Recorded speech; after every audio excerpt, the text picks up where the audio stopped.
Jerry, it's great to see you. We're going to dial it back to 1965 this weekend. Celebrate your national championship team. You excited to get back to Tuscaloosa? Yeah, it's a great, absolutely going to be a wonderful occasion. It's a happy thing, Roger, and then it's a sad thing because we lost so many great teammates off that team that have gone on. But we're looking forward to it. We got about 20, I think, coming back. So we're really looking forward to it. It's going to be a great time. A lot of great memories. We're certainly excited for all of it. And for you, let's go back to the very beginning of your journey to Alabama. Tell us where you're from and how you eventually made your way to the Capstone. Well, I'll make a long story short. I was my senior year in high school. I was a halfback to start with. I weighed about 165 pounds and did not have a I came from a little small town up in the northwest corner of North Carolina, Sparta, North Carolina, and didn't have a lot of coaches coming up to watch our games play. It was Sparta is the county seat is Allegheny County, which is the smallest county in the state of North Carolina. It's still the smallest county in the state of North Carolina. But anyway, my high school coach at the end of in June, or actually about July of 1962, went to a coaching clinic down in Raleigh, North Carolina, and Coach Paul Bryant was the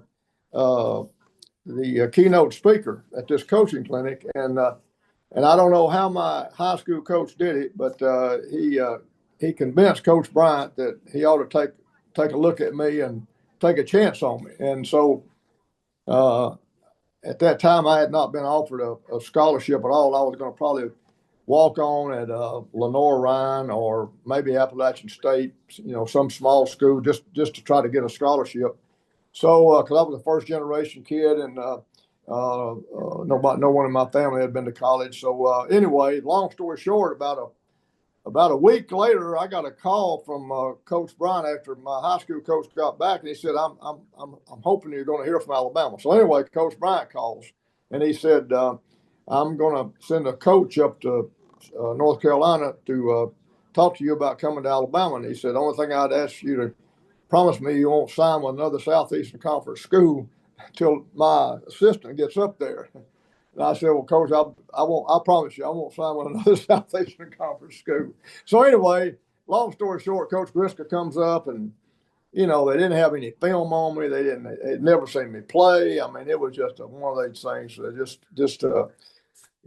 just pure luck. And Coach Bryant decided to take a chance on me, and that's kind of the end of that story. But then when I got to Alabama, I remember telling Coach Griska that he had a national championship ring on, 1961 national championship ring. And I told him, I said, I sure would like to get a ring like that. And he said, "Well, he said they're not easy to come by, but he said, if you come to Alabama and you work hard and you do the things you're supposed to do, you might have a chance." So there we go.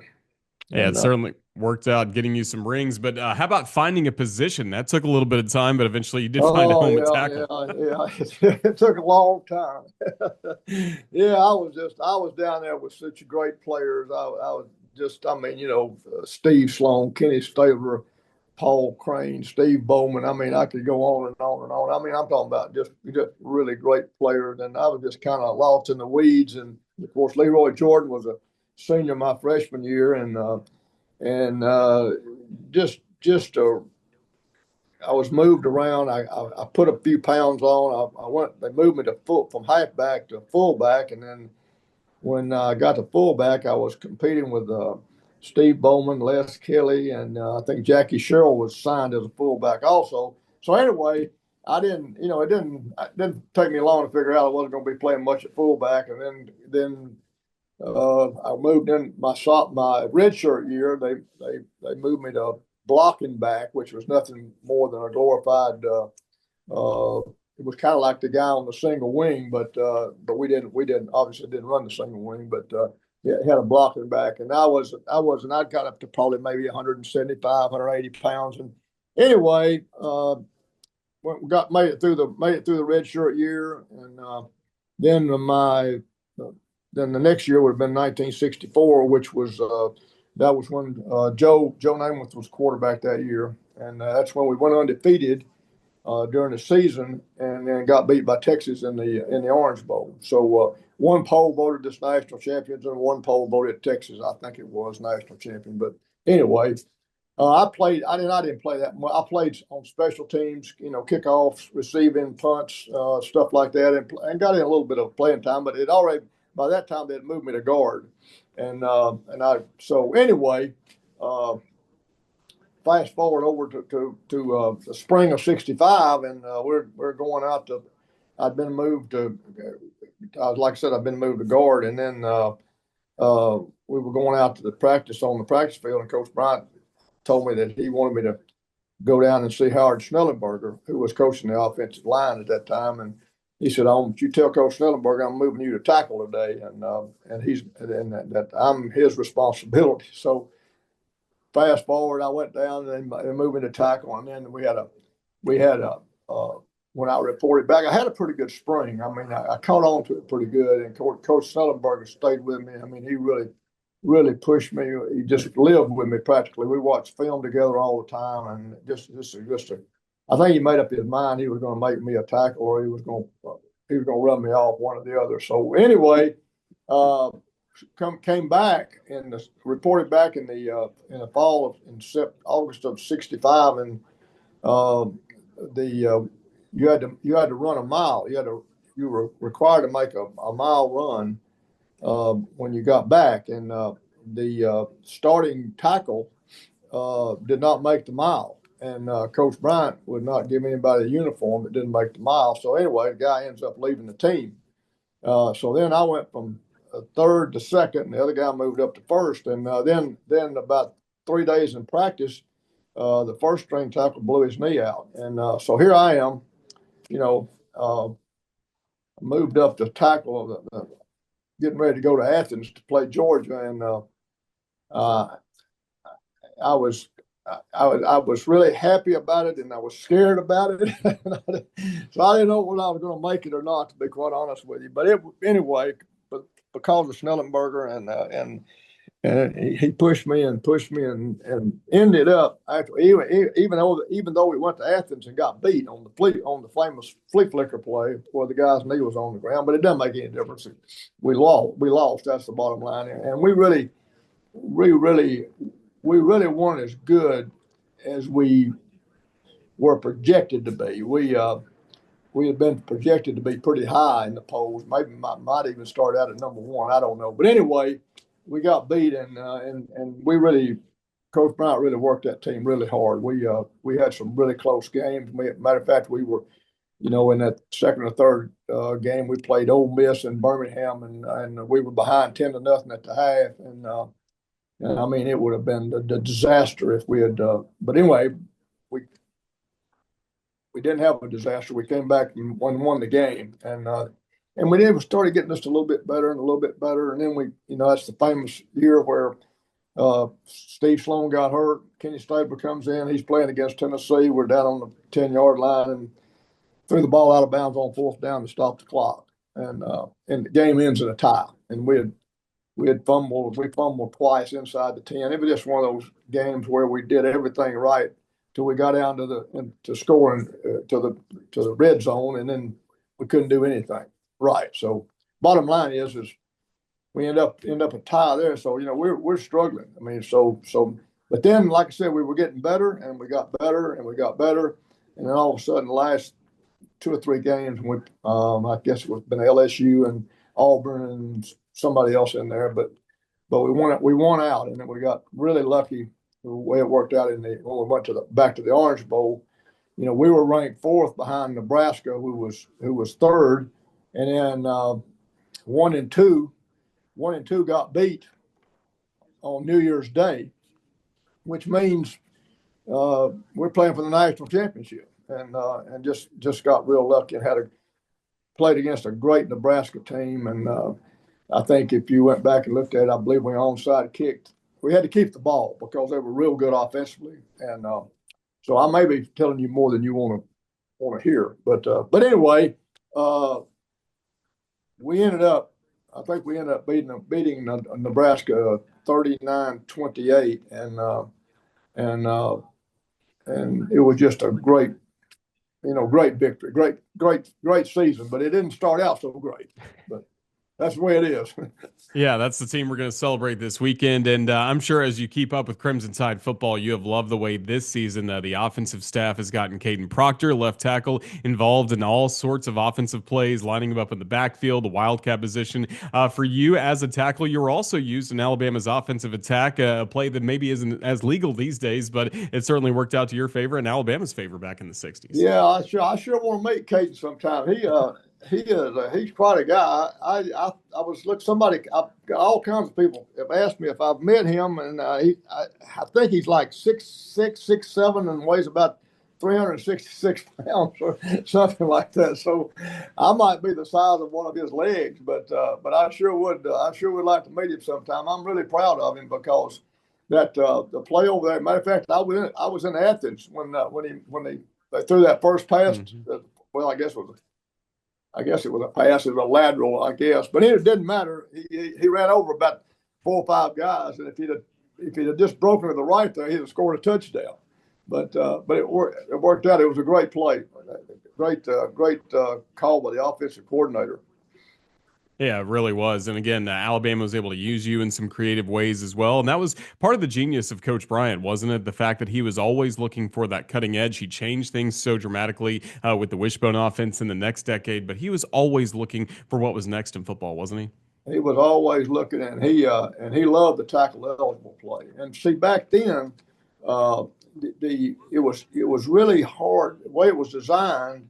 The split end out on the split end side was Dennis Holman, and the flanker out on no, Dennis Holman was a flanker. Excuse me. Ray Perkins was a split end out on my side, and so all you did was Dennis went out and lined up a yard off the line, and Ray moved. No, Ray moved a yard back, and Holman moved a yard up, and that made me eligible.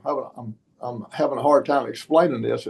After 60 years, you'd think I could remember the tackle eligible, but anyway, uh, so the defensive backs really weren't concerned about the tackle. They were worried about Holman and Perkins because they could outrun the wind, and we had so much success with that play. And Coach Bryant just loved it. He loved to run it against Ole Miss because Johnny Balt was always raising hell about the tackle eligible play. They need to get rid of the tackle eligible play. And in the end, I think it was like 67, 68, they actually did change the rule on it to where it was much harder it was not so deceptive as, but now like with Proctor, I mean, I don't know what I'd do if I had to go out there and cover him as big as he is. That would be I'd be worried about him running over me, I guess. But man, it was great to see that play. I love the tackle eligible play, obviously, and we had great success with it in the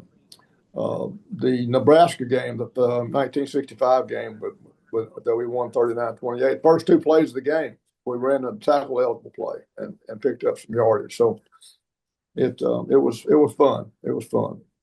Absolutely. Well, again, you got to play for the legend, Coach Paul Bear Bryant. Alabama does a great job celebrating his legacy with everything at the Bryant Museum and still recognizing him each and every game day. But for you, what are the things that you take with you into your everyday life that meant the most, some of the most important lessons he gave you? Well, I mean, I can't listen. I can't even. I don't even know where I would start. I don't know where I would be today if it weren't. And I've said this many times before, where I would be today without Coach Bryan and without the University of Alabama. I mean, he absolutely took a chance on me. And we had a lot of kids down there. That 65 team, it was not. It was supposed to be a lot better than we started off, and Coach Bryant has said this many times. I remember him saying it on his TV program. He said, these guys are not very good, but they don't know they're not any good. He said, and I'm not going to tell them. And he would say that to the sports writers every once in a while. And but I mean, you know, it's really hard, Roger, because here's a guy. He was a guy that just took an absolute chance on me. He just, I hadn't been offered a scholarship. Weighed 165 pounds. And I don't know what to deal with, but the will to win, and he always used to say, everybody wants to win, but do you got to have you know, you got to have the will to pay the price to win. And believe me, this 65 group that's coming in there, they paid a price because this was back in the days, Roger, when we would have one water break, practicing 115 degrees heat, and everybody would line up on the 50-yard line about halfway through practice, and they come down, the trainers and the managers would come down and give everybody a piece of ice and a salt tablet, and then you go back and practice for another hour and a half. But I mean, he just knew how to handle people. He knew when to press, and he knew when to back up a little bit. And he drove us hard. I'll say that. We always called Coach Brown a Tysaurus Rex because he could be a bad guy, but he could be a great guy too. And I'll always remember the great times. I'll tell you that. That's certainly good. Well, great times for you as well as on the Crimson Tide Sports Network as our longtime sideline reporter of 24 years. How much did you enjoy keeping that connection with the Alabama fans with us on the radio during all that time? It was fantastic. And the thing about it, Roger, those first 10 years when I started, those first 10 years were with Coach Bryant, and maybe 10 to 12 years, maybe. And I wouldn't have given anything for that. Just being, and I was in the dressing room with them and in the coaches' room where they all were, and you could just sit around and listen to them talk about the game plan and what we were going to try to do defensively, what we were going to try to do offense. I've been taking anything in the world for that, and working with all the great crew that some of them are still down there. I don't know if some of those guys are ever going to retire. And tell Chris Stewart hello from me. And the engineer, what's Tom Stipe, Butch Owens, Stipe. we still got him going. Yeah. Yeah. Is Tom Stipe ever going to retire? I hope not. I don't want to have to do any of that. I know it. Please tell all of them hello. Yeah. Matter of fact, I owe Chris a call. Yeah, it was just great. I mean, and also, I had the pleasure. Of course, Ray came in. Ray came in after Coach Brown, and I'd played with Ray, so that was a real good experience. And then right on up to I think I got out the year or sometime in there when Coach Stallings was around. So, but it was just a great experience, and wouldn't take anything in the world for it. All the Alabama fans have been so good to me, and matter of fact, I'm looking forward to seeing some of them this coming weekend. I hope we can run the ball against Oklahoma. That they got a great defense. But I know we can throw the ball. This Ty Simpson guy is just unbelievable. Got some great receivers. Just go get that. We got to get that offensive line up. We got to get old Proctor to blocking a little bit, okay? And tell him to quit thinking about catching passes. Or throwing a touchdown pass, which I keep hoping to see. Right. But yeah. That's right. Well, Jerry, it has been a blast catching up with you. We could spend another hour talking to you, but just appreciate the time you've given us and look forward to seeing you and your teammates in Tuscaloosa this weekend. But thank you for your time. Roll Tide. Absolutely, Roger. Thank you. Roll Tide.